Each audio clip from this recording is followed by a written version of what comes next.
Hey, it's Tim here, and I have an extra special announcement to start the show today. I want to let you, my loyal podcast listeners, be some of the first people to know that I'm running my very first live piano teaching conference here in Melbourne in January 2020. This 2-day event called Piano Pivot Live will be unlike any live piano teaching event or workshop you've experienced before. Not only will you be able to engage with your favorite speakers, bloggers, podcasters, and authors, you'll also get to participate in practical, hands-on workshops, masterminds, and roundtable implementation sessions that guarantee you'll not just be inspired, but you'll have a plan of action to take back to your studio to make real change in your teaching and your business. There'll be panel discussions, fireside chats, full exhibit hall, networking events, amazing food and accommodation, and it's all going to be held over 2 days in our beautiful Melbourne summer. If you've ever thought about visiting Melbourne or Australia, then this is your ultimate opportunity. It will be the perfect start to a new year of teaching, getting to hang out with hundreds of other teachers from around the world, getting inspired, planning your studio, and making real change for the year ahead. We've already pre-sold 30 tickets to our members in just 10 days, and the main launch of early bird tickets will be going on sale very, very soon. There are only going to be about 150 seats available at this conference, so stay tuned to the podcast for further updates as we near our official launch. And remember to block out January 23rd and 24th to be here with me in Melbourne. I can't wait to see you. This season of the Creative Piano Teaching Podcast is proudly supported by My Music Staff.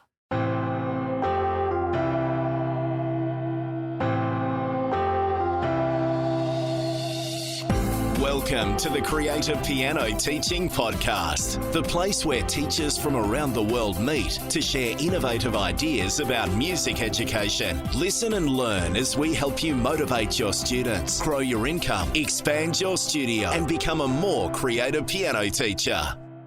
Welcome back to the Creative Piano Teaching Podcast, your weekly dose of creative inspiration, fun conversation, and teaching tactics for your studio. I'm Tim Topham, your host for the show, and you're listening to episode number 162, and a special shout out to my Inner Circle piano teaching community members. On this show, we'll help keep you motivated and inspired as you teach and run your business, and give you the confidence you need to explore new ideas, teach more creatively, and grow the studio of your dreams. Today's show notes and full transcript are available now at timtopham.com/episode 162. And today's episode is all about lead sheets. And I'm super excited to be giving away one of my favorite freebies. What I'm going to be giving you is a module from one of my Inner Circle courses. So this is not available anywhere else, only available in my Inner Circle.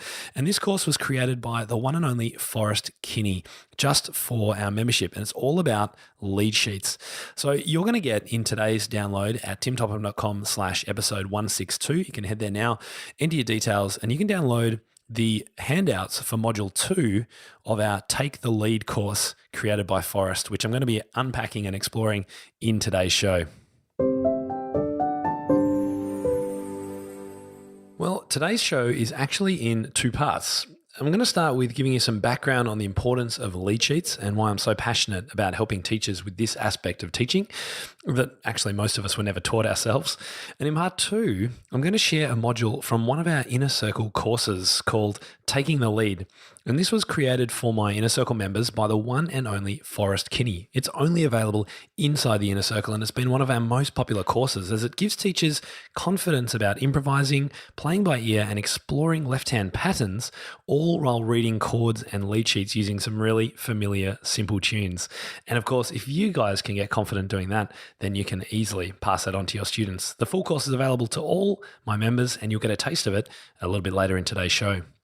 If there's one thing that I prioritize in lessons above everything else, it's activities that I believe will deepen my students' understanding of music and also increase their chances of becoming all-rounder pianists. So what do I mean by an all-rounder? Well, of course, this is originally a cricketing term for someone who was equally skilled at batting and bowling, but in a musical sense, for me, it's about setting up students for success in as many musical skills and styles of playing as possible. So while performance of classical literature is an enriching, exciting, and technically challenging skill that will develop great readers and technically agile players, It's not going to be very helpful when my student's friend asks her to, play the keys in their cover band, or when the school music director invites her to play piano in the jazz band, or if she wants to earn some money as a young adult by playing in a restaurant or accompanying amateur musicals or busking at the local shopping centre, or even when she wants to start making dance music perhaps on her computer. It really takes an all-rounder to be able to step into these roles as a pianist. And thankfully, there are a few ways that we can help our students get there, because this, for an experience as a young pianist, has been the thing that has most shaped the adult musician that I have become. So I was lucky enough to be an all-rounder pianist when I was a late teenager. And looking back, I believe my ability stemmed from a few different things. Firstly, I had a love of music, and that came from having a fantastic teacher, supportive parents, and from forming an identity as a pianist from a pretty young age. And by the way, I wasn't a concert pianist and I wasn't playing Bach at age 8. This is a pretty normal childhood for a pianist. I think it also comes from being an excellent sight reader. It comes from spending a lot of time mucking around on various keyboards and synthesizers as a child and trying to record things and make up music. I got a lot of experience accompanying choirs, church services, and musicals. I had some experience playing organs, and all of those things do contribute to this all-rounder musician that I've become. I also think that having a great ear and being able to play things that I heard, and that really just comes from lots of practice. And I remember the days well of having to rush to the radio to hit record and have a cassette tape in the radio to record a song that I wanted to try and play by ear so I could capture it and then rewind and play it and rewind and play it while I tried playing it on the piano. I'm sure some of you will remember those days too. It's a lot easier now. I also think that my all-rounder capability came from experience playing drums and percussion and also guitar in school ensembles when I was a teenager. I think it comes from knowing lots of musical patterns and styles and being used to hearing that and being engaged in it. So I've played in jazz bands, I've played in rock bands, I've played in garage-style bands, I've played for musical theatre, and that all gives you an ability for both comfortability and confidence, and also an ability to be flexible and to be able to improvise in a variety of different settings. And I think that having a strong knowledge of chords and harmony is also really crucial too. And I think it's probably the last two items that really hold up all the others. If students have a strong grasp of keys, chords, expected chord progressions, modulations, and common styles in the music that they're playing, they will naturally be better readers. And better readers make better accompanists, and good accompanists have to be good improvisers, and so on. The great news is that these are skills that we can give our students if we focus on chords. And I believe one of the best ways to explore chords is via lead sheet playing. So I guess we better make sure that we all are speaking the same language when we talk about a lead sheet. So a lead sheet has a notated melody line with chord symbols written above and may include words if it's a song. That's opposed to chord charts, which generally just show the chord symbols with no notation. If the chord chart is referencing a pop song, it'll generally include lyrics as well. And in both cases, it's up to the pianist to decide what on earth the left hand is going to do. And I do have a great free handout, and we'll pop a link in the show notes to my left hand style and pattern guide, which you can download anytime you wish. Lead sheets are all the more important given that all the music of today, if we call that popular music, is generally provided in a lead sheet readable form, particularly on things like music notes. Sure, they may have the full arrangement and all the notation written, but if you just take the melody line of the singer and the chord symbols written above, then you've got a lead sheet. So you don't have to look for or buy a specific lead sheet. Just taking that melody line and the chords will give you the same thing. So for at least part of your lessons, forget reading the music. Teach students instead how to read the lead sheets. And you're going to be giving them an all-rounder skill that they will cherish and thank you for life. And I remember being incredibly happy that I was taught about lead sheets by my teacher and had practice with them, because I remember as an 18, 19-year-old, I had a job in a restaurant playing on their piano, cocktail music. It was 3 hours, and back in those days, I felt like I was paid a fortune. I was paid about $50 an hour, and it was great fun. But I only was able to have that job because of the experience that I had playing lead sheets. If I was just reading notation, it wouldn't have been the same, and I wouldn't have been able to play requests and things like that. So if you still want a little bit more confirmation about why I believe everyone should teach lead sheets, then I'm going to give you an overview of 8 reasons right now. Now, to read more about these reasons, I want you to head to my blog post. If you search for Tim Topham lead sheets in Google, and we'll pop a link in the show notes, you'll be able to find an article that I've written about these 8 reasons. But let me give you a really quick outline now before we jump into Forrest Kinney's course module.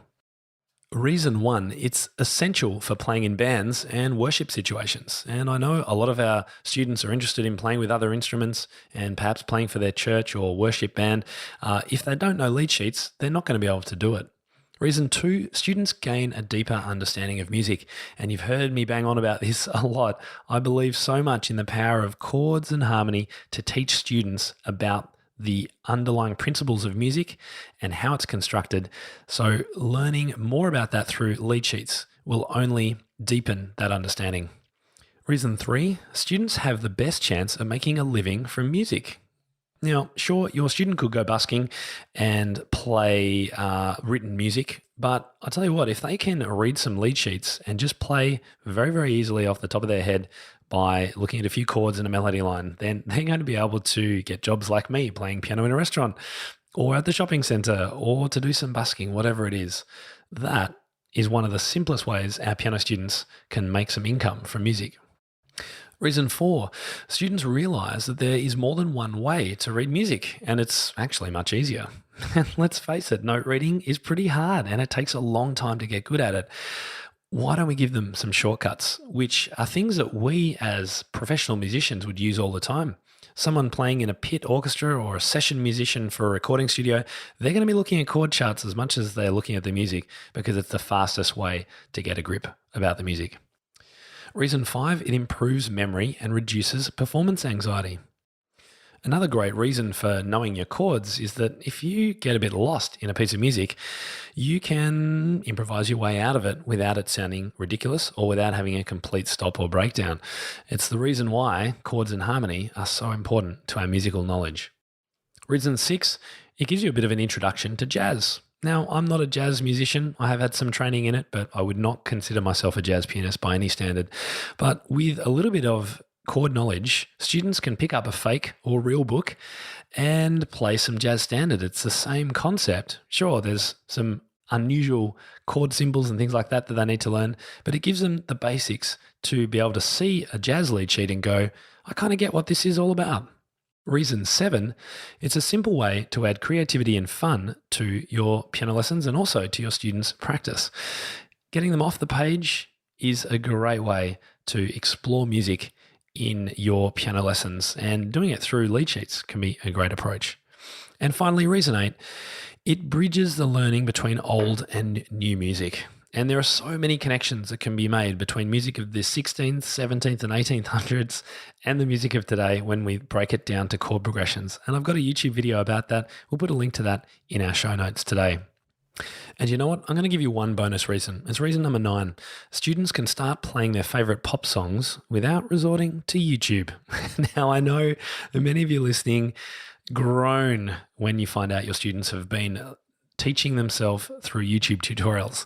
I actually encourage it in my studio. I think it's a really good thing, and I've got lots of reasons around that I won't go into today, but I do have a YouTube video, funnily enough, about that. So do have a look on my channel for it. We'll put a link to that in the show notes as well. But if you want to encourage students to try reading music and playing without just copying someone off YouTube, then giving them the knowledge to play pop songs using chords can be a great start. So with those 9 reasons why I think lead sheets should form an important part of any student's piano learning journey, let's move on to part 2. I'm going to hand over now to a much more talented teacher than me, welcoming to the show Forrest Kinney. And I'm going to be playing to you video number 2 in his 8-part Taking the Lead course from our Inner Circle Academy. In this video, he's talking about styling left-hand chords using Happy Birthday as an example. So he's talking about what to do with the left hand, And he explores things like adding a boogie woogie bass and even some blue notes to the melody and playing with what he calls a Chopin style and open voiced chords in the left hand. It's just a few little ideas that you could take away today and explore. You'll also get to hear a few of his funny stories, which we've always come to expect from Forrest. And note that at the start, he shows on his screen a G chord. He mentions it, but he doesn't explain it because this is from a video. So because you can't see it, please note that he's just showing a plain root position chord in the left hand, starting on the G below middle C. And also notice that you might hear Forrest, if you're an Australian, you might hear Forrest pronounce the word root, R-O-O-T, as in the bass note of a chord, bottom note of a chord, as root. And I found that really kind of funny and a bit weird at the start, but I got used to it after a while. So if you're in the UK or Australia, when he says root, that means root, as in bottom note. My Music Staff is the easiest and most efficient way to run your music teaching business. This complete business-in-a-box solution has it all. I've even written a blog post on how I personally used My Music Staff to transition to automatic monthly payments. All my students now receive a monthly automatic invoice and their credit cards are charged instantly. It couldn't be easier. From a single teacher studio to multi-teacher schools, it has you covered. It will help you effortlessly manage your students, scheduling, billing, and more. It works on any device, so you're always well informed and in control of your business, even on the go. My Music Staff will allow you to focus more on your clients instead of being consumed by overwhelming and time-consuming administrative tasks. My Music Staff can also be used as a tool to connect your students and parents outside of their weekly lesson. Not only does it allow students to notify you of any upcoming absences and even reschedule missed lessons, it's also a great way to keep your students engaged and learning outside of their time with you. You can leave lesson notes to guide their practice, assign new repertoire, and even upload content like video tutorials, audio, sheet music, and more.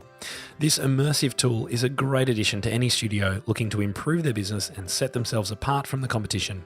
Use My Music Staff to add additional value to your lessons and help you stand out from the crowd. There's no better time to try it for yourself. Just go to mymusicstaff.com and sign up for their free 30-day trial. It's the perfect tool to navigate your studio through the busy back-to-school season.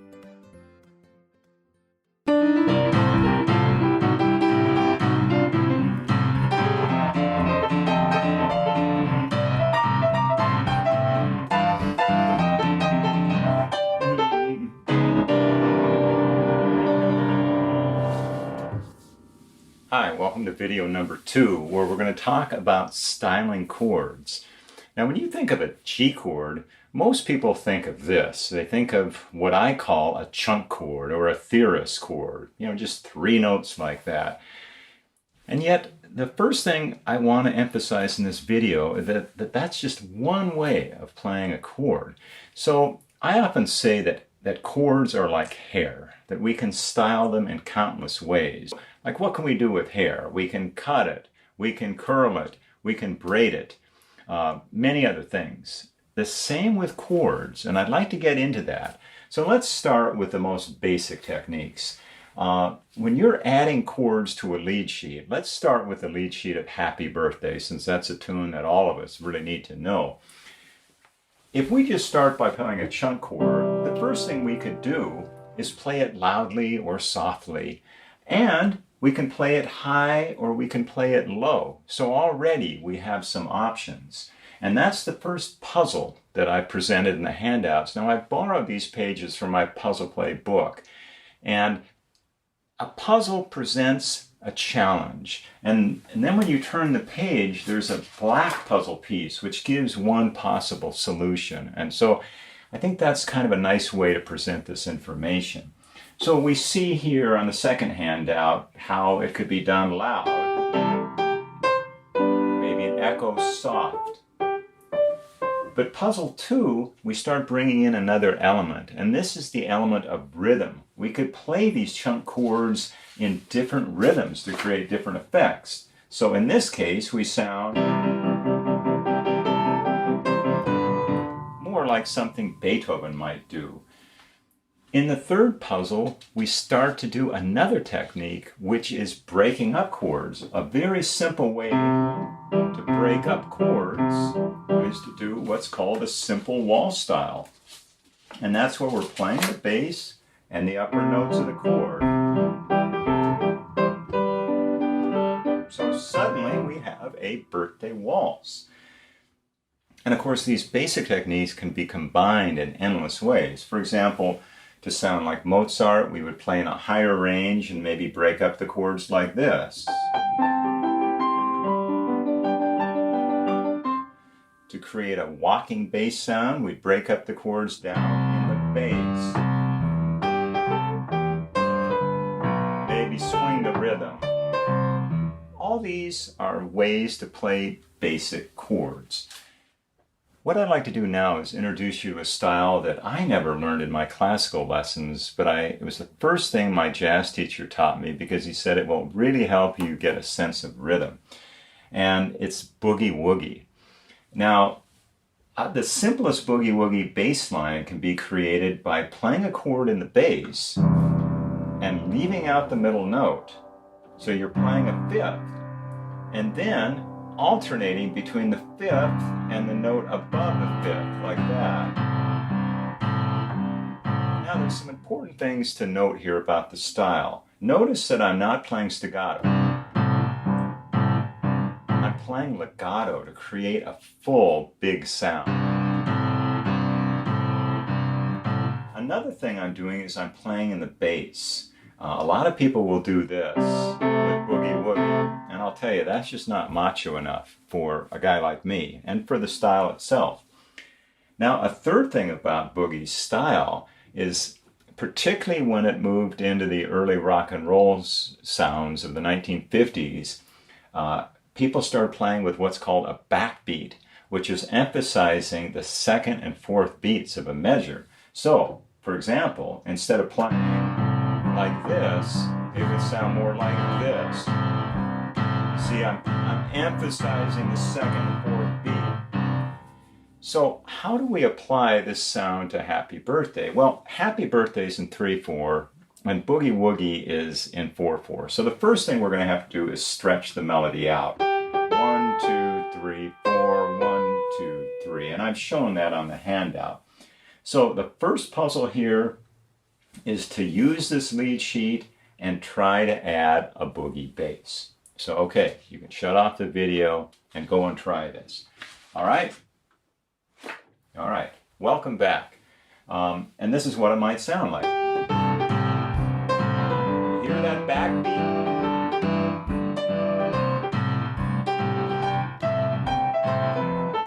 Okay, now I'm starting to improvise in my right hand because I can't help it.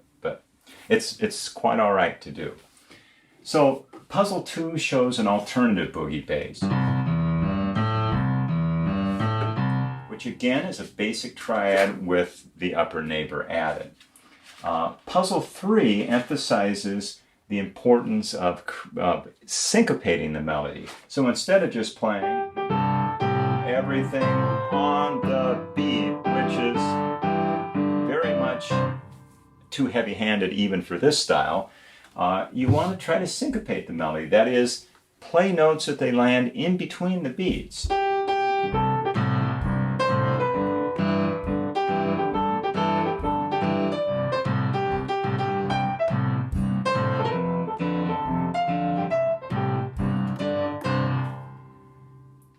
So puzzle 4 introduces, I think, a very important characteristic of the boogie sound, since it evolved out of the blues. So you can think of this as kind of a blues sound. In fact, they're called blue notes. Below the third of every chord, you can slide down to the half step lower neighbor. So with the C chord, that would be E flat below E. With the F chord, that would be the A flat below the A, and with the G chord, B flat. So what you can do is you can add that in whenever you get a chance to add some blues flavor. So, well, there's no third in the melody here, so I'm going to sneak one in because there's no rule against it. And I've written that out here. I might do it this way.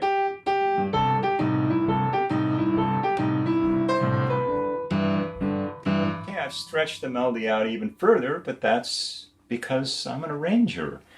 And then we could do the same thing with the G chord. Okay,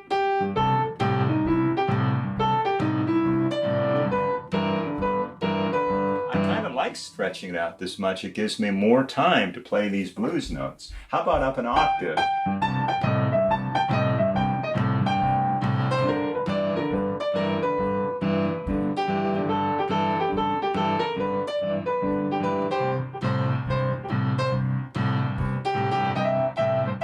So there, I slid into it.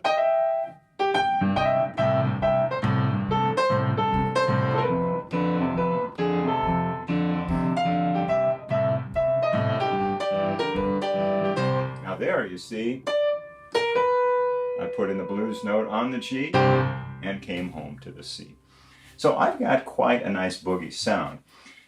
The fifth puzzle shows how to do this, or at least shows a lead sheet for Jingle Bells, and then you're supposed to try to do it on your own, and this gives you a suggestion of how it might sound. I used to really not look forward to teaching at Christmas time because of Jingle Bells. But once I started to use it as a vehicle for teaching arranging, then it became kind of interesting. It was always different, the students learning something. So I would encourage you to, at Christmas time, revisit this video and try to make a jingle boogie. So we've explored one of the loudest and most obnoxious styles I know. So now let's go and explore a style that's more appropriate for ballads or gentler pieces. It happens to be probably my overall favorite sound at the piano. I call it the Chopin style, and it's also called the open-voiced chord. Let me explain this. If I play a C chord in the bass, it's really chunky and lumpy sounding. But if I move that third up an octave, it opens up the chord to create what's called an open voicing. Now that's a rich piano sound, and Chopin was one of the first composers to use it a lot because in his lifetime the piano grew a few options. Mozart didn't really have that option as much. Now, the first reaction I get from people when I show them that is, oh my gosh, my hand isn't big enough to play that. And so what I usually do at that point is I say, you know, I understand because last night I had a terrible bandsaw accident and I'm down to one finger, and you know, there's absolutely no way I'm going to be able to play that, which has always been my favorite style. But you know, I really love the sound of it, so maybe I'll try. Oh my gosh, I think I can do this. Let me try playing a tune.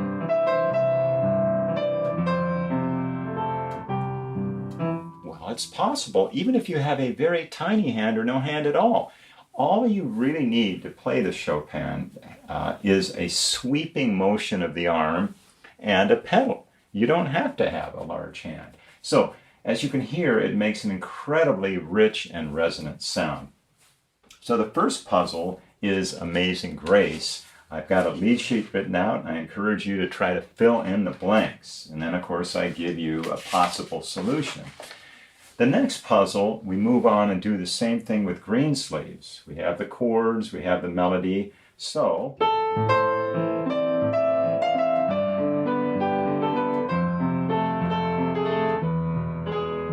wow, what a rich, full sound. Now, of course, we can vary the way we play these notes. Maybe.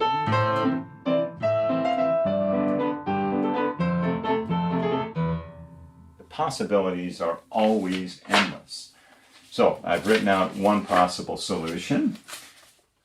So I use the Chopin style in a wide variety of pieces. I teach Somewhere Over the Rainbow to beginning students, or people in their first, second year of study using this technique. At my gigs, I play a lot of ballads using that style. Well, I hope you enjoyed this introduction to lead sheet style playing from Forrest. And remember that you can watch everything he demonstrated today in our Inner Circle members area by grabbing a membership It's at timtopham.com/community. You'll see an over the piano view looking down on his hands, as well as a side-on view, and you can follow along with your free download notes, which you can grab from our show notes page today. And note that when you have access to his full course, not only do you get the 8 video modules, but you also get a 96-page PDF handout, which you can print out and play along with, listing everything you could possibly need to have success with lead sheet playing in your own performance, and then, of course, ways and ideas about passing this on to your students. If you've ever felt like you needed more help with this in your own playing and wanted more confidence about how to share lead sheet playing with your students, then this is the course for you. It will help you create better all-rounder students, and Forrest is one of the best people in the world to teach this. So thank you so much, Forrest, for sharing your skills with us in the Inner Circle Academy. Head to timtopham.com/community to join us and access this plus 24 other Academy courses, both based around business and the pedagogy of teaching.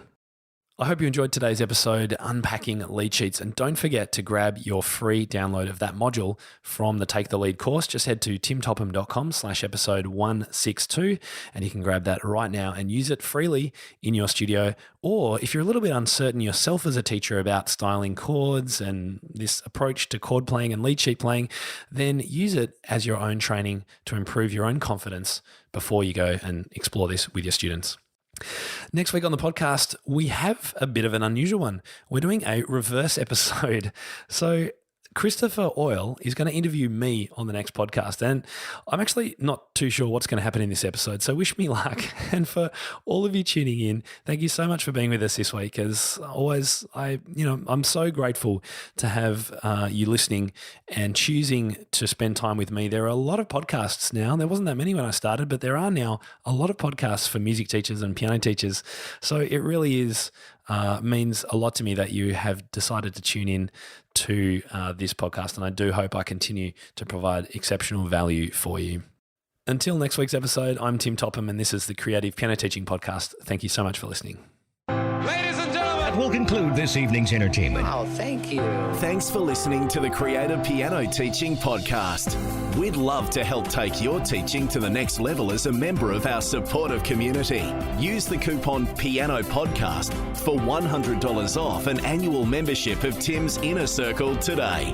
To find out more, head to timtopham.com/community.